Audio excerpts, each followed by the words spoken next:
Judges chapter 16. One day, Samson went to Gaza, where he saw a prostitute. He went in to spend the night with her. The people of Gaza were told, "Samson is here." So they surrounded the place and lay in wait for him all night at the city gate. They made no move during the night, saying, "At dawn we'll kill him." But Samson lay there only until the middle of the night. Then he got up and took hold of the doors of the city gate, together with the 2 posts, and tore them loose, bar and all. He lifted them to his shoulders and carried them to the top of the hill that faces Hebron. Some time later he fell in love with a woman in the valley of Sorek, whose name was Delilah. The rulers of the Philistines went to her and said, "See if you can lure him into showing you the secret of his great strength, and how we can overpower him, so we may tie him up and subdue him. Each of us will give you 1,100 shekels of silver." So Delilah said to Samson, "Tell me the secret of your great strength, and how you can be tied up and subdued." Samson answered her, "If anyone ties me with 7 fresh bowstrings that have not been dried, I'll become as weak as any other man." Then the rulers of the Philistines brought her 7 fresh bowstrings that had not been dried, and she tied him with them. With men hidden in the room, she called to him, "Samson, the Philistines are upon you." Then he snapped the bowstrings as easily as a piece of string snaps when it comes close to a flame. So the secret of his strength was not discovered. Then Delilah said to Samson, "You have made a fool of me. You lied to me. Come now, tell me how you can be tied." He said, "If anyone ties me securely with new ropes that have never been used, I'll become as weak as any other man." So Delilah took new ropes and tied him with them.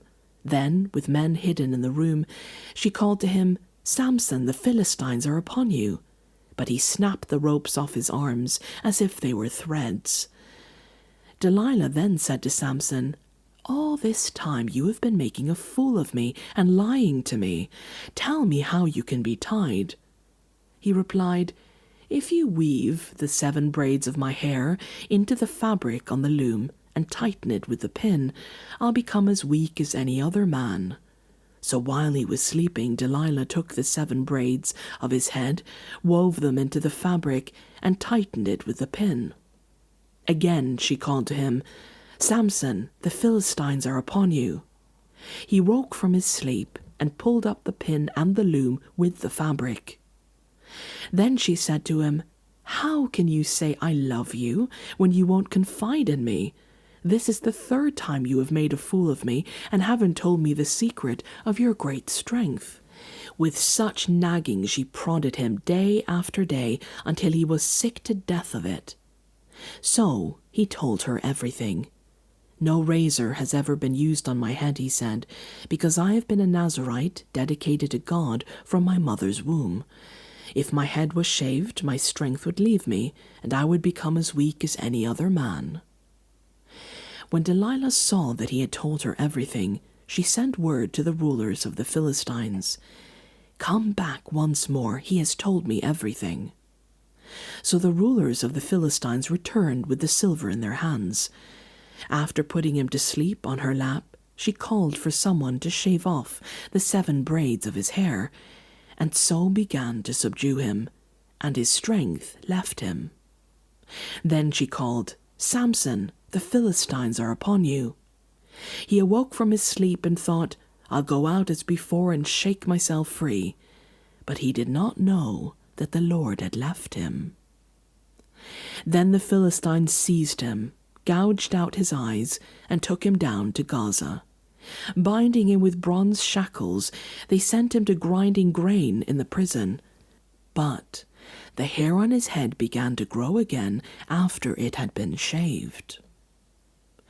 Now the rulers of the Philistines assembled to offer a great sacrifice to Dagon, their god, and to celebrate, saying, "Our God has delivered Samson, our enemy, into our hands." When the people saw him, they praised their God, saying, "Our God has delivered our enemy into our hands, the one who laid waste our land and multiplied our slain."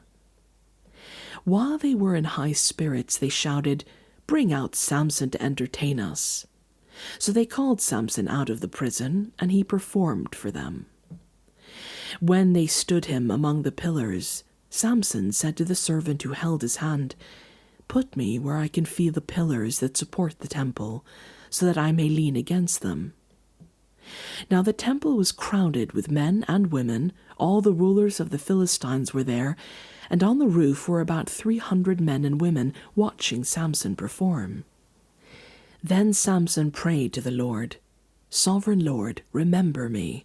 Please, God, strengthen me just once more, and let me with one blow get revenge on the Philistines for my 2 eyes." Then Samson reached toward the 2 central pillars on which the temple stood. Bracing himself against them, his right hand on the one and his left hand on the other, Samson said, "Let me die with the Philistines." Then he pushed with all his might, and down came the temple on the rulers and all the people in it.